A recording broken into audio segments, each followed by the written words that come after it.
Utah is going dark mode for their jerseys. Okay. Blacked out.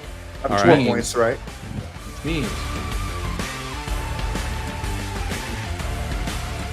ladies and gentlemen, it is week 10 in the college football season. We are back. Another weekly edition of BTB Analytics College Football Show. Seth, Kevin, and Steve, the three amigos, back in the saddle. And like Ron Burgundy says, guys, 60% of the time, it works every time, baby. 61%, actually, that's where we are at on the models performance year to date, 47-30 overall. Had a 3-3 week last week, and that's okay. You know, despite that, we are running hot still for the season. So very, very awesome spot to be in. We're making money. We're making our members money as well. So very, very happy about all that. Easy, what's up, man? Glad to see you in the chat. Welcome back. Yeah, week 10, boys, we got a lot of we got some interesting matchups to talk about. Like there's a lot that's kind of crystallizing or will be soon crystallizing, right, in terms of playoff implications and obviously in the thick of conference play. So we got some good matchups to talk about. We got some free game to give out at the end of it as well from the models perspective. So if you guys are here, you're going to want to stay around, stick around for that as well. And while you're here, like I said, excuse me, if you keep the comments coming. Easy. Anyone else in the chat, we want to hear you guys throughout the show. We'll try to engage with you guys as much as possible. While you're here, don't forget to like the video as well and keep those notifications on and subscribe. You know the drill, baby. So, all right, we got a few matchups to talk about, boys. Let's jump into it. Let's not beat around the bush anymore. This matchup, first one, Penn State and Ohio State. You would not have been able to sell me at the beginning of the season that this line would have been what it is now, you know, and all the chaos that has ensued around Penn State. But here we are, week 10, Penn State, Ohio State. This opened at a 21, guys, which is bonkers, right? Just, you know, using preseason kind of information here. But it's bought down. I think a market's at 20.5 now. We actually like this number if you can get a 21. We got this number at kind of a what would you call it, Seth? Not a niche book, but a regional book, maybe. Bet Chris. I bet Chris is open in a few states, right? But most of the rec books out there, your DKs, etc., I think is largely at 20.5. But all that said, Seth, first game, both teams coming off a bye, right? But how does Penn State respond post Franklin? What is the script? Yeah. How much are we leaning onto the uncertainty, and how do you see this one going? Yeah, and obviously Drew Aller out for the season, so that changes things as well. I want to do a quick test though, but before that, I want to talk about who these teams are offensively and defensively. Penn State, 86th passing offense, and they're the 22nd rushing offense. So they're actually, top 25 in rushing the ball, which I thought was pretty interesting. Ohio State, number 1 in passing offense. They're our number 1 passing offense, which is pretty interesting. And they're number 63 running the ball. The thing I want to focus on here is the defensive side of the ball. Obviously, Ohio State's the number 1 team in the country, number 4 passing defense, number 14 rushing defense. But Penn State is not so bad themselves. Number 30th against the pass and 80th against the run. There's a couple of interesting things here. Like I said, Penn State is number 22 running the ball on offense. So I think Penn State is going to have no choice but to run the ball. Drew Aller's out. This is what they're going to do, and they're better at doing that than throwing. So I don't know that the Drew Aller impact is all that big. The other thing to focus on here is on the defensive side of the ball, Penn State is far better defending the pass than the run. I think this is an opportunity for Ohio State to flex that running muscle, and I suspect that they will actually run the ball quite a lot. So given all that, though, I want to ask you guys, what was this preseason line in August when we have look-ahead lines for the full season? They put up lines for these marquee matchups. What was the spread basically week 0 of the season? Can I cheat? No, just guess. Okay. All right. I'm gonna tell you the answer. Okay. I'm gonna guess 4.5 Ohio State. Okay, 4.5. Yeah, I would have gone 3.5 Ohio State. Perfect. You guys are made to be handicappers. 4. The number was 4. This has to be one of the biggest overreactions I have ever seen in this market.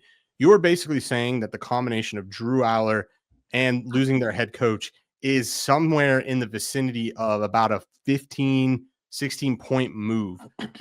3 possessions is where we got it. We still think there's value at 20.5, quite frankly. And given all that, there are some nuances to how to quantify some of these edges because it's quite difficult to contextualize those specific things to Penn State. Our raw number is 6.5. We think Ohio State should only be favored by 6.5. We'd be sitting here saying take the -6.5 of Ohio State if we could get a 4. But here we are at 21. This is an insane overreaction. I think Ohio State's going to be forced to run the ball more than they normally do. I think Penn State is going to run the ball anyways. This is going to eat clock. Everyone else on that team, on that Penn State team, is a 5-star recruit. Remember, this is a similar line that we bought Minnesota at 24. We're getting 3 less points to buy a 5-star blue blood team. They're number 11th in overall talent. Penn State all day here. I obviously don't think they fuck it. They could win the game. I don't really know what the limits are here, but this is an insane overreaction by the market. Yeah, the 3 losses that they've had, albeit a couple of them to unranked teams, but the 3 losses that they've had were combined by 12 points. So yeah, you could say, yeah, like, obviously, quote unquote, should have won those games, but I one thing that is an uncertainty for me and why I'm really frankly nervous about this one, Steve, let me know if you agree with it too, but we saw earlier in the year, you guys might have to refresh my memory on the specific teams where some other coaches were fired, and then you saw a bunch of unofficial, like, holdout or hold in players who were sitting out because they wanted to hit the transfer portal and keep certain eligibility, things of that nature. I tried to search the wire and all that for that type of news. I haven't seen anything definitively, but I'm curious to see if that comes to fruition with Penn State as well, or if, again, to your point, Seth, a bunch of 4- and 5-star guys that are on this team, like, does that matter as much? I don't know. But so. Steve, yeah, I mean, given all that, man, like 21 points, like, is to Seth's point, is that an overreaction, or do you think the market is where it should be now at this point?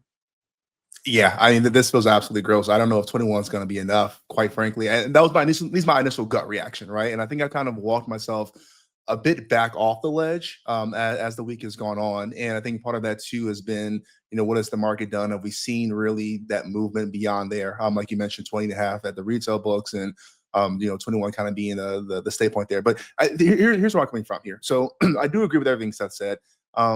But for me, it's the intangibles was my first reaction, right? So Penn State coming off of 4 straight losses, right? Oregon, UCLA, and the UCLA one was really the beginning of the end. And then you had Northwestern and Iowa.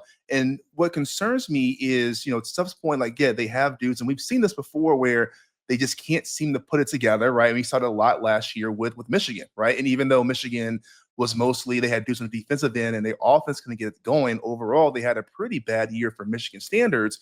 They still had dudes. And I'll talk a little bit about that later on, right? But what concerns me here is you had this Penn State team who, yeah, they got their ass whooped by UCLA, but they also blew late leads to Iowa and Northwestern, up by 5 in both of those games in the fourth quarter, and they just couldn't close. And so you look at, obviously James Franklin gone, Drew Aller done for the year with the injury, and Ethan Grunkmeyer, the backup quarterback, really not looking like the hero that, really people were hoping he could be to save this season. 15 for 28, 93 yards and 2 picks against Iowa, who, they're 33rd in defensive pass efficiency, but Ohio State's 4th, right? And so, like, every step of the way, by far, this is going to be their biggest challenge since the Oregon game. And I don't know if this Penn State team, like, even though the roster is the same besides Drew Aller, I don't know if this is the same Penn State team that lost in overtime against Oregon. Now, to that point, they do have options besides just forcing Grunkmeyer to throw the ball. Katron Allen is no scrub, right? He's top 40 in the country, averaging 6.2 yards per carry. And that's where they're going to have to lean on offensively. But if there's any hope in this game whatsoever for Penn State covering, for me, it's going to be on another defensive end, right? Now, we talked about this all season long. You've heard every media pundit bring up the whole Jim Knowles thing, right? Going from Ohio State to Penn State. If there's one coach or one coordinator you would want on the defensive side of the ball go up against Ohio State, it's probably Jim Knowles, right? And even though this Penn State defense hasn't looked the best it could be, they've overall been doing a great job, and you hope that they're just clicking week by week. Knowles systems historically take a little while to kind of get into shape. And so are we seeing that? Are we seeing them on the rise here? Now, Ryan Days already came out and said there's no bad blood from his end, against Knowles. So there's no reason to expect him to kind of rump the score and keep his starters in late. And look, crazier things have happened, right? I mean, we look at this game last year. Again, I talked about Michigan being a team that had dudes that really couldn't put it together, right?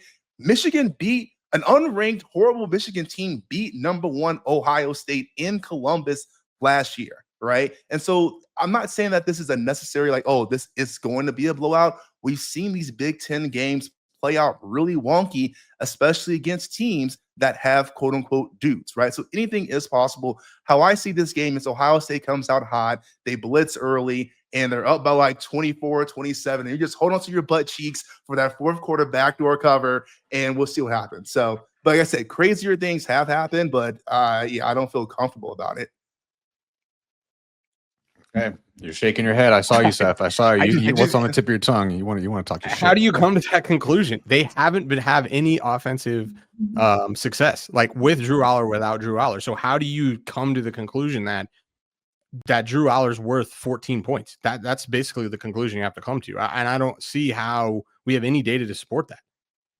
Well, I don't think Drew Aller is worth 14 points. I don't. My problem is, I see what you're saying. I don't think from UCLA on that 4-point spread of Penn State against Ohio State, I think the market would have moved. I don't know. I have no data to back this up. I guess that's my point. But I'm saying our model doesn't know that Drew Aller is broken, right? It thinks, okay, this is who the team is, and it's saying we make this number 6.5. So I'm saying, all right, and we were pretty close to that preseason look ahead line. So I think we're within reason there. So to get a 14-point overreaction on that from that number, to me, is that you obviously have the head coach stuff, but I just this is effectively the same line as Minnesota. This couldn't be night and day in the level of talent on both sides of the ball. We're talking about one player. The rest of that roster is the same. So my devil's advocate, or whatever you want to call it, arguments, that is, and I don't remember what the number was, right? But Penn State a couple of weeks ago over UCLA, right? Or in an example of like how these numbers really, they're right until they're not, right? Or right, yeah, exactly. They're right and they're right, or their directionality is there until it's not. But and again, I'm not saying you're right more than they're wrong. I think this is an overreaction. Yes. 21. I think you can take it damn near until 18. To be frank. Okay, we'll see. I'm fascinated to see because of if nothing else, the uncertainty with how that team responds, what they put on the product that they're going to put on the field. Because the more uncertainty there is around the team, the wider range of outcomes, right? You both. There's a. But I'm just thinking, think about Michigan. Think about Michigan game. Right? If it's just as easy as we just win, we just dominate. Michigan sucked last year. They couldn't throw the ball. You can't tell me that they're in a different situation. Now, I'm not saying that the get up, so to speak, is as high for Penn State, but damn, it might well be. These are 5-star recruits. These guys are playing to go to the league. They're playing to put real tape on if they are going to leave, if they are going to stay, if they're going to go to the league. They have everything to play for here. And when you have the highest level of athlete going up against the highest level of athlete, it's a lot harder to just dominate and just do however you want. Yeah, tell that to Florida State last year, but I completely agree, though. That's tongue in cheek. But yeah, no, and again, I do see a pathway here, and I think we both agree on this. If Penn State's going to cover, it's going to have to be on the defensive side of the ball. There's no if, answer, buts about that, in my opinion. I think they could run the ball. I think they're going to have some success here. I don't think it's going to be 0-20 or something like this. But they are going to have to stop Ohio State. I agree. Of course. Yeah. And I think Ohio State. Penn State can't get in a shootout with Ohio State. I guess that's what I'm saying. Yeah, of course. But I don't think that can even be the game plan for Ohio State. I don't think they can just slang the ball all over the place. I think they're going to try to run it, which limits clock, eats clock, limits possessions. Yeah, 21 is a lot. Yeah. We'll see. We'll see. This is the best thing. It is. We'll get to see. I feel like this is game of my life. I don't know. Cappers have whale lock, game of the year. We'll come back to that on off the numbers, and it makes me question why it's not on there, but we'll see. I digress. Well, I did because we bet it, so I didn't know if that was a fair. Yeah. I do a 10 point with a 10-unit max play or some kind of alt line or something maybe. I'll do 10-unit max play. Yeah. All right. All good. All right. So we'll see. Should be an interesting matchup. If for no other reason for game theory. So we'll see. We'll see how they respond. Yeah. So, all right. Let's move on. We got an SEC matchup. Let's get to now. Vanderbilt, baby, going up against Texas, the Longhorns. So this one opened at 2.5 largely. No real movement yet. Our model makes it -2 in favor of Texas, so we're not showing any value on this one. But damn, talk about a come up for Vandy right over the past year and a half. I mean, it's probably second best come up next to Indiana. I would venture a guess over the past year and a half or so. But yeah, who these teams are this year, Vandy's offense, Steve, is elite. There's just really no other way to say it. Our number one weighted EPA team in our database, number 2 in points per echo. Texas is still stout and very good defensively, specifically against the run. But again, okay, you can stop the run, but Vandy can attack you via the pass. Pick your poison here. So from a game flow standpoint, like, is this one where you have Texas is going to have to rely on some variance, some fluke play stuff for them to win in this one, or is Vandy just going to overmatch them, you think? I'm not buying the Texas hype. I mean, this is one of those teams where they're ranked number 20 in my mind because of the brand name, right? Also foreshadowing. Yeah. Oh, for sure. No, I mean, listen, they had a hell of a comeback late against Mississippi State in overtime, and that's great. I mean, for about a 3/4 of a quarter, Texas looked like a team that we thought that they could play like all year long. The defense was rolling, the offense was clicking, and this was a team that was to be reckoned with. But at the end of the day, that was Mississippi State. Going into that game, they were 0-3 in SEC conference play, now 0-4. They were 51st in defensive power rating. And look, you take a week before that, they went to overtime, had a narrow overtime win over Kentucky, another winless team in SEC. And so you talk about, their offense and struggling, what they're going to do. And yeah, their explosives have really been centered around Ryan Niblett, who's been their punt returner. Dude's been absolutely electric. He scored a touchdown in 3 straight games. And when you talk about Texas coming out with these field goal or, overtime wins, like that very much can be and would have been the difference there. And we talk about this all the time. You can't rely on explosives, right? And so to me, I just don't see if you're Vanderbilt, right, and you have a sound defense and you can play discipline and you directional punt and take the ball out of Niblett's hands on special teams, I don't know where these points come from for Texas. Now, listen, there is a bit of injury news, right? Arch Manning left that game late in overtime because of concussion. And last I saw, he's still questionable. So Matthew Caldwell may start this game. And who knows what that looks like in terms of, commanding the offense. But for me, regardless of who starts, I just haven't seen a lot from Texas against quality opponents that makes me think that they are better than this Vanderbilt team. I don't think this is a fluke. I think we all agree this Vanderbilt team is legit in what they've been doing here, and their wins over LSU and Mizzou prove that. And for me, Texas, other than that win over Oklahoma with material literally coming off the operating table to play in that game, what have you done for me lately? So yeah, it's foreshadowing. It's off the numbers, but we'll see. Okay, yeah, and so sets that to those points too. We talked about this I think a few weeks ago at this point where. Maybe it was we talked about the potential of a get right game, I believe, when Texas was going up against Florida. And really that get right game has never really happened, I think, for Arch Manning and co. So whether it's him or the backup, is it a bend don't break situation for Vandy's D? Because they're not stout by any stretch of the imagination. They're our 95th ranked pass defense. So if there is an opportunity for them to at least get some, string together some quality drives, this might be it, but is that going to be enough for them to win?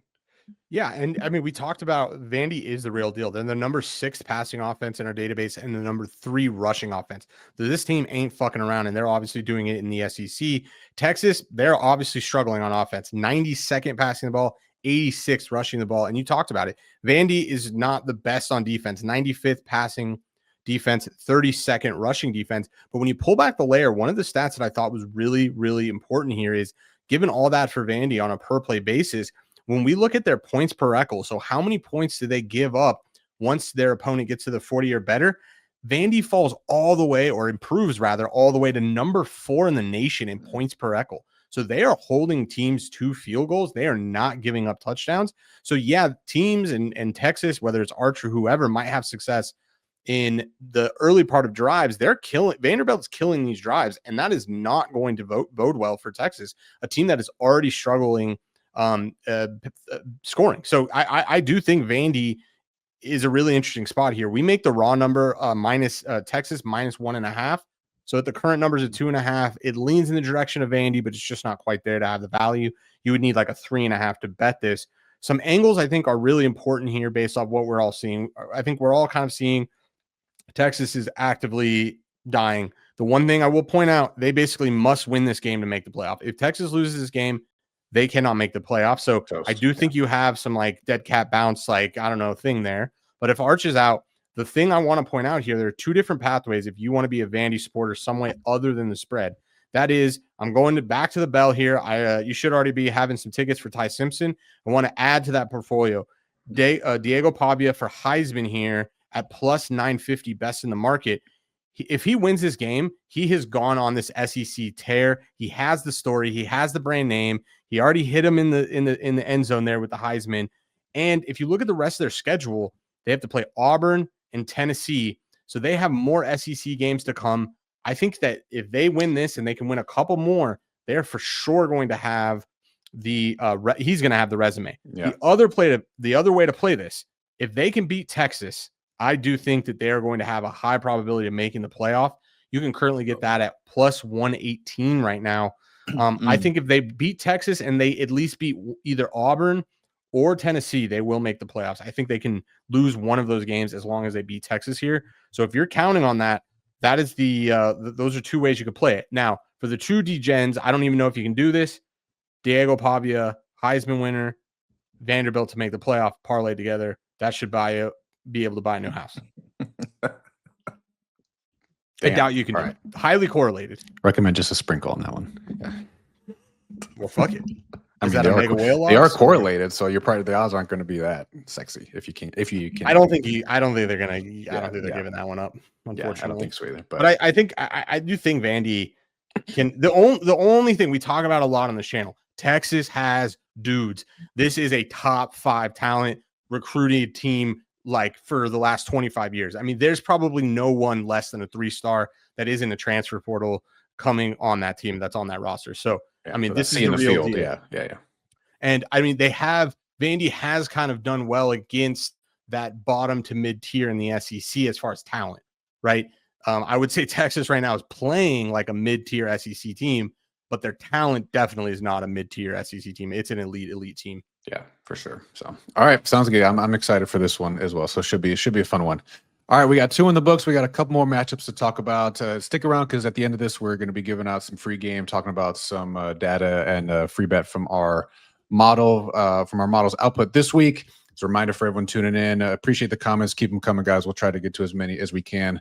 47-30, baby. 61% is the model's record year to date in week 10. So we are in a very favorable spot. Running hot, running good. So we're looking to keep this train rolling for sure. So, all right, let's stick in the SEC though. One more SEC matchup. Let's break down here. Let's move over. Let's talk about Oklahoma versus Tennessee, baby. This one opened, Circa opened this one at 3 and then minus 3.5 in favor of Tennessee at the other market makers here. Largely sitting at 3. This was a couple hours ago. Maybe someone can fact check me in real time if that's moved. Yeah, still at 3. So we make the number. Model makes the number minus 2.5. So we're not showing any value on this one here. Brutal. I mean, in the middle of a brutal stretch for Oklahoma, right? They had Ole Miss last week. Now they're playing Tennessee. Then they got Bama and Mizzou coming up after that. So this is a gauntlet for them for sure. And Steve and I were talking about this last week because I was touting up Venables D and everything last week, and Ole Miss sort of cracked the code. Shout out Lane Kiffin. They kind of figured it out. So Seth, I want to get your perspective on this one first. Tennessee's offense relative to Ole Miss's offense, they're quite comparable. And Ole Miss last week, they ran 87 offensive scrimmage plays, which was a season high. So they were fast paced. They were generating quality drives. 12 of those plays, 12 of the 87 were explosives. So they had a bunch of I don't want to say dink and dunk, but they had a short yardage play, and then boom, explosive. Is that, I mean, again, you mentioned it earlier, Steve, too, it's hard to rely on explosives on a week-to-week basis. It's not exactly, doesn't exactly carry week to week. But is that the that the code here, Seth? Does Tennessee got to keep this fast pace and just try to keep that Oklahoma D a little off balance and off schedule? Potentially, but I don't think that this Tennessee offense and the Ole Miss offense are similar in any way. I think that Lane Kiffin's offense is a lot more dynamic, a lot more quarterback option stuff, and I don't think Tennessee can run the same thing. And what I wonder here is, I agree with you. Tennessee has a really good offense, number 13th passing, number 21 rushing the ball. But the question I have is, can Tennessee stop Oklahoma at all here? We know Oklahoma struggled offensively, 66 passing, 82nd rushing, and really Mateer has been the one doing that all himself on both passing and rushing. The question I have here is, Tennessee's defense bad enough that Oklahoma can have success on the ball and they can kind of survive a shootout? I mean, I hear what you're saying on paper. Like, if you look at the rankings, I just think Ole Miss is a lot more dynamic with how they get their success, how they get their EPA. I don't know if Tennessee is just going to be able to just sit back and just pick them apart. For that reason, I kind of lean Oklahoma here. I actually like that spot for Ole Miss. The model picked that up a little bit as well. It liked Ole Miss about 5.5 as our raw number. So, here we're much closer to a pick 'em, where Oklahoma is kind of, I don't want to say favored, but we're almost truly at a pick 'em here with the 0. So I would kind of lean in Oklahoma has some success offensively because Tennessee is so bad defensively. And can they, survive a shootout? And that I don't know, because they haven't really shown us that they can do that. Okay. No, yeah. All right. That makes sense. So, Steve, I mean, maybe stylistically, again, to Seth's point, Tennessee being different than Ole Miss is. Quality drives, though, is probably it's still got to be the key. Maybe we can kind of a middle ground and agree on that piece of it, because Tennessee is number 5 in echo rate over expected in per our numbers, but OU is stout, impressive in their own right in preventing quality drives, right? Number 8 in our database. So, and they also hold people to field goals, teams to field goals when they get in scoring position as well. So maybe that is the key here, but I don't know. I mean, if I'm Tennessee and that coaching staff, like you got to be studying that tape a little bit and trying to replicate some of that success. But Steve, I don't know, from maybe recency bias or not, is this one where Tennessee comes out on top here, or does Oklahoma bounce back? Yeah, excuse me. Yeah, I mean, it's tough for me just kind of looking at this from a mental model. I mean, you look at this team and it kind of seems like strength on strength and weakness on weakness when we talk about Tennessee's offense versus Oklahoma's defense, and then just flip the teams there. Looking at, obviously, Joey Aguilar has been playing lights out this year for what the expectations has been coming into this. Aided by Josh Heupel's play calling, 92.0 passing grade when he's in the clean pocket. And to me, that's going to be the difference here is, can Oklahoma generate pass rush? Because if they can't, they can't get home, then I think this is wide open. And it's anybody's game here, especially for Tennessee. Now, if you're looking at game plan, I think the one thing, if you're Tennessee, what you're trying to take away from is maybe not rely so much on trying to throw the ball and forcing Aguilar to really lead that offense through the air, but can you establish a ground game and establish that ground game early? Seth mentioned it earlier. You look at Tennessee with number 21 in offensive rush EPA, but you saw what Quan Lacey did from Ole Miss against Oklahoma, and they're supposed to have a really, really great run D. And so if you can kind of recreate that part, I think to me that is where the angle is offensively. And then defensively, it's what material we're going to get. Because since he's come back from having that hand surgery, he's been the worst graded quarterback in the Power 4 over the last 2 games. Now, again, small sample size, it's been a gauntlet of a team. I get all that. But, it hasn't been the same Oklahoma team through and through. And so is there a pathway here? Absolutely. I believe there is, if Tennessee can take that. But to me, I mean, this is a good old-fashioned coin flip. I'm glad I'm not really heavily invested in this. I don't want this to be my off the numbers because I don't feel confident one way or the other, but I can see it easily a pathway for both teams. Yeah, I agree. Yeah. Okay. Should be, yeah. Tennessee, number 109 in points, defensive points per echo. That's my only, if they can put it together, that's what sticks out. Tennessee's going to give up points. But you're right. Like, we told everybody this team is not who everybody was saying they were offensively. And it does kind of feel like the league is caught up to them. Like, everybody in the SEC is like, yeah, you can't do shit. So I don't know. It's Tennessee. Is Tennessee just so bad defensively? Right. Yeah. We'll see. That'll be the kicker for sure. So, all right, we got one more matchup to break down, And then we got some off the numbers and model plays to get into. But don't forget, guys, appreciate y'all being here and hanging out with us. Don't forget to like the video, please, if you can. And if you're not already, especially on YouTube, please subscribe to the channel and keep those notifications on. We do this every single week, ladies and gentlemen. Do a college show, we do an NFL show, talk matchups, talk data, talk angles. So be sure to have those notifications on so you know when we are up and running every single week. And boom, look at that little graphic. Shout out producer Eric. Again, 61% year to date on the model's performance, 41 and 30. Several more plays on the docket this weekend. We'll touch on a little more as well here later in the show. But let's do it. One more matchup. Big 12 game, huh? Shout out. Let's go. Cincy College and game Utah. Day. College game day. Is that right? Yeah. Finally, they're not doing a SEC matchup. Yeah, people got pissed, so they're like, okay, fine, guys, we'll go. I go to Utah. Yeah. Shout out. Okay, cool. So, nice, fun Big 12 matchup here. Market standpoint, this opened largely at -7 favor of Utah. I think the median's a little bit of I won't say disagreement, but it's a little all over the place right now. 9's the median, I think, in the market for this one now. So, Steve, in this one, you have a strong Cincinnati offense, particularly on the passing side of the ball, right? Number 5 in our database and number 6 overall in overall success rate here. Utah D though, baby, that ain't nothing. That is something right mama about. No, tops in the country against the pass, number 1. Okay. But where are they exploitable? Are they exploitable on the rush side of it? Utah's only number 71st in our database against the rushing. I don't know. Cincy doesn't like to stylistically run the ball. They're kind of middle of the pack, number 80th in rush rate over expected. And so I don't know if this is something where Cincy looks to try to exploit that a little bit, but this is a tough one going cross country into that environment for Cincy. So this one's, I'll touch on my off the numbers here in a bit because this is where I'm at here. But talk me off the ledge a bit because I really, really like Utah on this one. I mean, did you see that ass whooping that Utah put on Colorado last week? And listen, I get it. Colorado like a JV team at this point.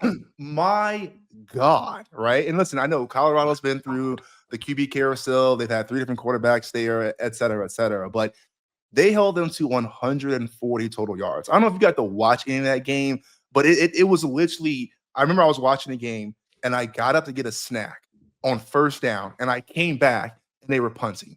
It was insane how dominant that Utah defense was. And to me, that's going to be the key. But on the flip side, again, since he is not Colorado, you mentioned number 5 pass EPA, Brendan Sorsby is absolutely in that elite quarterback conversation. He's not going to get the press because it's a Big 12 school in Cincinnati. But man, he's been playing lights out, second highest graded quarterback in the nation, only behind Julian Sand.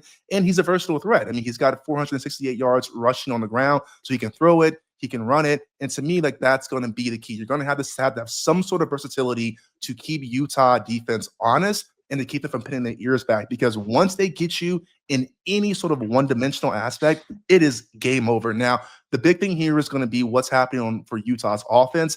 Devin Dampier is still on the injured list, and Utah has been notorious for this. I mean, remember last year, right? We were talking about Cam Rising and will he play, won't he play? And there's like, oh, well, you know, he'll probably play, week 1. The man didn't play damn near all season, right? He never played again, I don't think. Yeah, exactly, right? He's like, oh, but he might play week 1. So anyway, it's been very tight-lipped on if it's going to be him. Excuse me, if it's going to be him or Bird Ficklin coming back in. Again, Ficklin did play that game against Colorado and did serviceable, but again, the defense carried them. So for me, that's going to be the big question mark going in. So I'm not sure how confident I am in the rising number, but damn, that defense looks good. And so this is going to be a grab your popcorn matchup because this is truly, I mean, I know we kind of overuse this phrase, or at least I do, but strength on strength. I want to see this Utah defense against Sorsby in the Cincinnati offense. I'm not sure who's going to win, but I would definitely lean towards Utah. Okay. Now, all right, Seth. Yeah. Heavy. So you want to be spoken off the ledge? I do. Okay. I do. I can't help you there. The only thing I can do is build you some wings here. Yes. Utah, number 31st in passing, number 14th in rushing. So to the point of who's going to be throwing the ball, it doesn't matter.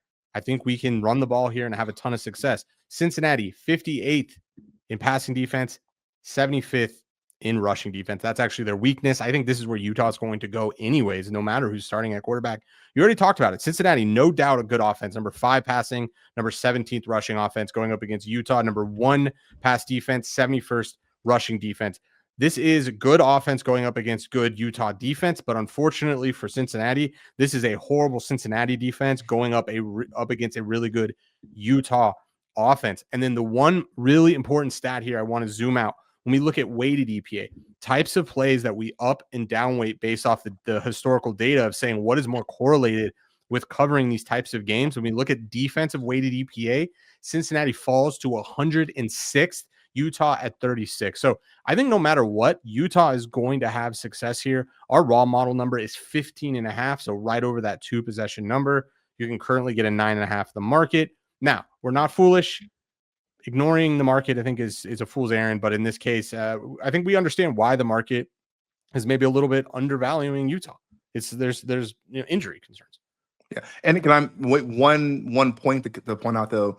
Again, Devin Dampier, that injury, he is their leading rushing attempt, and he's the second in rushing yards, and so that could be a key piece of that offense. That running game, that could be missing. Now, we've seen Ficklin run the ball as well. He did get confirmed out earlier today, by the way.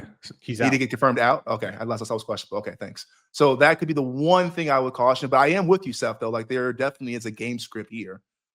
Yeah, and can you get a defensive score? I guess that is enough for me to maybe. I can't talk you off the ledge. I think you should jump. Maybe I'll cool it with building in wings. I don't think you would want to make this your mega whale lock max life play, but yeah, I do think that Utah's defense can limp them here to a win. Now cover, yeah, I think you got to buy the 9.5, which looks to be juiced. Sure, it is. So I'm just going to kind of transition into off the numbers here because this is mine. So I'm going Utah minus 10.5. Okay, fuck the hook. Even money though. Here's the kicker, baby. Utah is going dark mode for their jerseys. Okay. Blacked out.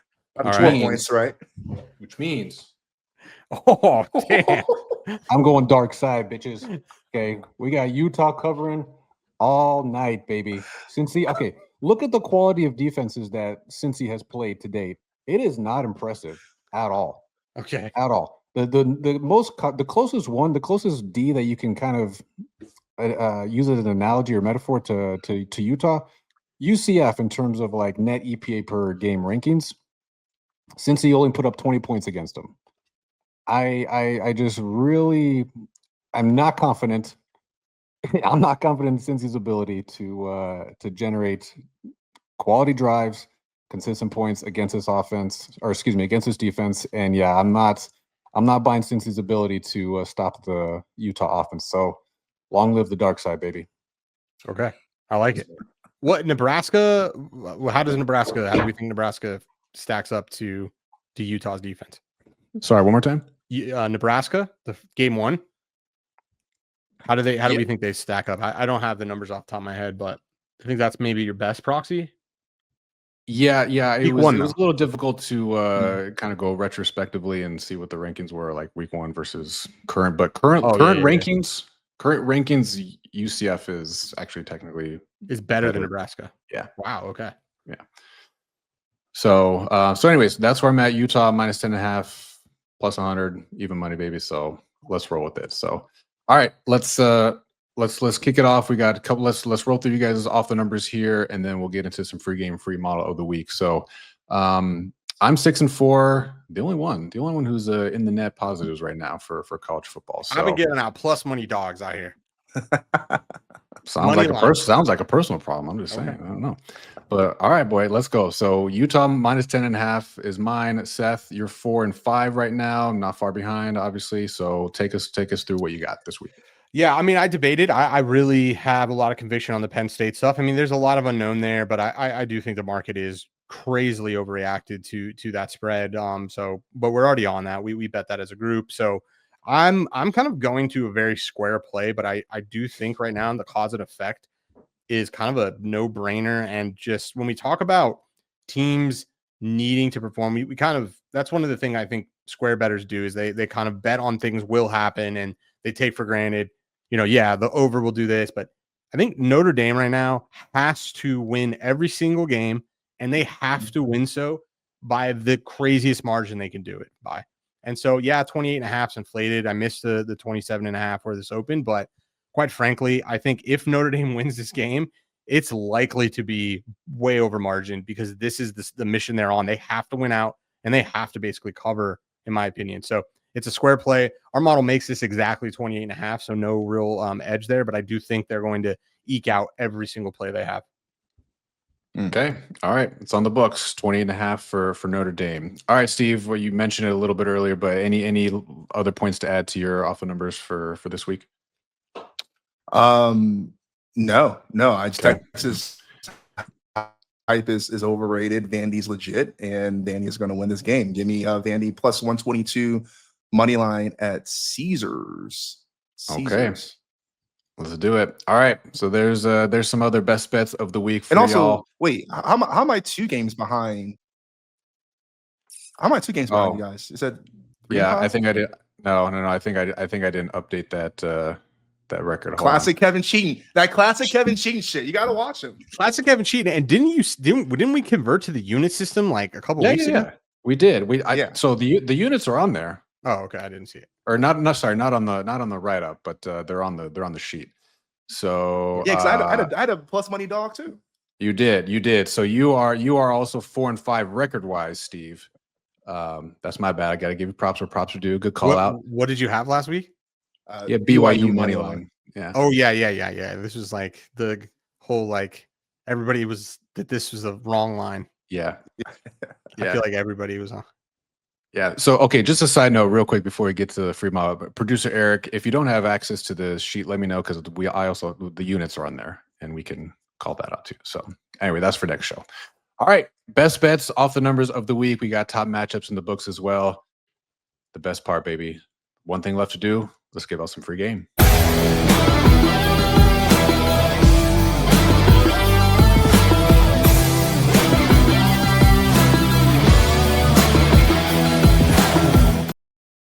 All right. Free model play of the week. 3 and 2 so far on these. Started obviously 5 weeks ago. So looking to keep the good times rolling. Still in the plus money if you have tailed all of them. So let's try to keep the good times rolling with this one. This week for the free play, we are going. It's not a very sexy one, but here we are nonetheless. Rutgers plus 12.5 versus Illinois. Minus 108 is the best price available, rather. I think that's available now. We gave this out at minus 106, if I'm not mistaken. So pretty close to where we gave it out to our members. But yeah, 12.5. Seth going against Illinois here. Bullet point thesis for why Rutgers covers here. Yeah, I mean, look, on paper, this feels gross. Rutgers has been an interesting team. They barely made it out of Purdue alive last week. And we'll see here. Illinois obviously has that really great quality win against USC, but it's defensively, I think that Illinois struggles. 122nd passing defense, 75th rushing defense. Rutgers isn't that bad on the offensive side of the ball. 53rd passing offense and 43rd rushing offense. So I do think Rutgers is going to be able to have success offensively. They're likely to get in a shootout here because Rutgers defense is dog shit. It's the worst in our database. And so Illinois is no doubt going to be able to move the ball, but I think Rutgers is going to also be able to move the ball here. We got over that key number of 10 here, which I think is important for us. And that's the pathway. Shootout, basically. Shootout is the pathway. Yeah, sounds good. All right, book it, ladies and gentlemen. 12.5 for Rutgers. So that's where we're at. Free play of the week. All right, then as far as what the rest of the weekend looks like here, just to flash up on the screen here. So we are on, and let me count 1, 2, 3, 4, 5, 6, 7, 8, 9. I think we gave out 10 plays. Yeah, there's a couple that aren't on there because the market moved, so they don't show up on the page. No, that's fine. Nine that I'm looking at. I think there's 10 to Seth's point officially. So yeah, pretty stacked weekend. You can see there where we show edges in these various matchups here. Again, the season's about halfway over if you don't include bowl games and playoffs as well. Still a lot of value to be had, both in college football and NFL. BTB-analytics.com is where you can see our various member packages. We have a couple different options available for folks. Again, hitting 61% year to date. So get in while the getting's good if you want to, boys and girls. Can't leave out the girls. So, all right, it's been real. We got a stacked week 10 slate coming up here. As always, appreciate you guys hanging out with us. Thanks to the chat for participating as well. While you're still here, what are you doing? Like the video. Make sure you subscribe to the channel as well. We'll be back next week doing the breakdown, week 11, talking about some winners, talking about other free game. So looking forward to seeing y'all then. Until then, good night, good luck. We'll see you.